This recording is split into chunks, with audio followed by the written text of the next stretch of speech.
Mhon'nneo. Zannvai vinchun kaddpa विशीं. Chapter 4. म्हज्या भुरग्यांनो, एका बापायची शिकवण आयकात. चिंत दियात आनी समजिकाय कितें तें शिकात. हांव तुमकां दितां ती नीत शिकोवन परो घाली नाकात. हांव तुमकां दितां ती नीत शिकोवन परो घाली नाकात. एका काळार हांवूय एक बापायचो पूत आनी म्हजे आवयच्या दोळ्यांनी एक अप्रूप भुरगो आसलो.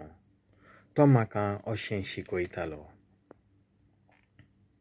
हांव कितें सांगता तें तूं काळजान बागून दवर. म्हज्यो आज्ञा सांबाळ आनी तूं जियेतलोय. शाणेपण मेळयतलोय, समजूत मेळयतलोय, केन्नाच विसर नाका. म्हज्या उतरांची बेपर्वा करिनाका. ताका शेंडोय नाका. तें तुका सुगूर दवरतलें. ताचो मोग कर, तें तुका राखतलें. शाणेपणाचें पयलें तत्व म्हणल्यार शाणेपण मेळोवन घेवप. तुजे लागीं उपाय आसात ते वापरून शाणेपण घे. ताची अपुरबाय कर आनी तें तुका महान करतलें. ताका आपणाय आनी तें तुजी व्हडविकाय जातलें. तें तुज्या माथ्याक एक मोलादीक झेलो घालतलें आनी तुका वैभवी मुकूट दितलें. आयक म्हज्या पुता, म्हजीं उतरां तुज्या काळजांत दवर आनी तुज्या जिविताचीं वर्सां वाडटलीं. हांवें तुका शाण्यापणाच्यो वाटो शिकयल्यात. तुका हांवें प्रमाणीकपणाच्या रस्त्यान व्हेला.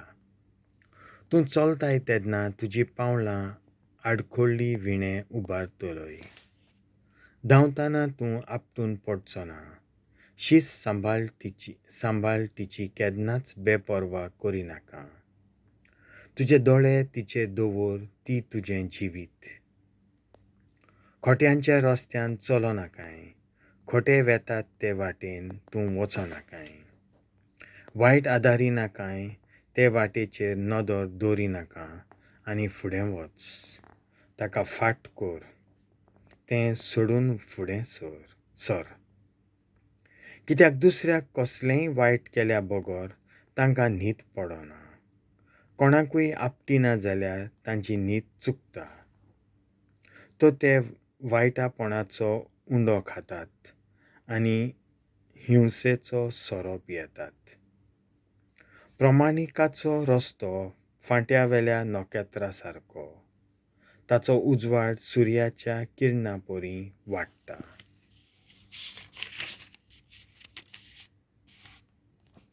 वायटोव्यांची वाट गुपात कालखे राती सारकी आपूण आपटून कशें पडटले तें तांकां कळना. म्हज्या पुता, हांव तुका कितें सांगता ताचें चिंत दी. चोत्रायेन म्हजीं उतरां आयक. तांकां तुजे नदरे भायर दवरिनाका. तांकां तुज्या काळजांत बागून दवर. कित्याक जांकां तीं मेळटात तांकां तीं जिवीत आनी सगळ्या मनशा कुलाक भलायकी. आनी कसलेय दुसरे वस्तू पोरोस तुज्या कallzachi कallji घे. कारण tantlean jivitachi zhôr futt'tta. वांकडें उलयतल्या तोंडाक फाट कर. फटकिऱ्या वोंटां सोशिलो पयस राव. तुजे दोळे सदांच नीत फुडें पळोवन दी आनी तुजें पावल पावचे आदीं तुजी नदर पावों दी. तुज्या पावलांची दिशा सरळ जावं आनी तुजे रस्ते थीर आसूं. दाव्यान वो उजव्यान घुंवू नाका. तुजो पांय वायट मार्गा सोशिलो पयस दवर. देवाचें उतर हें.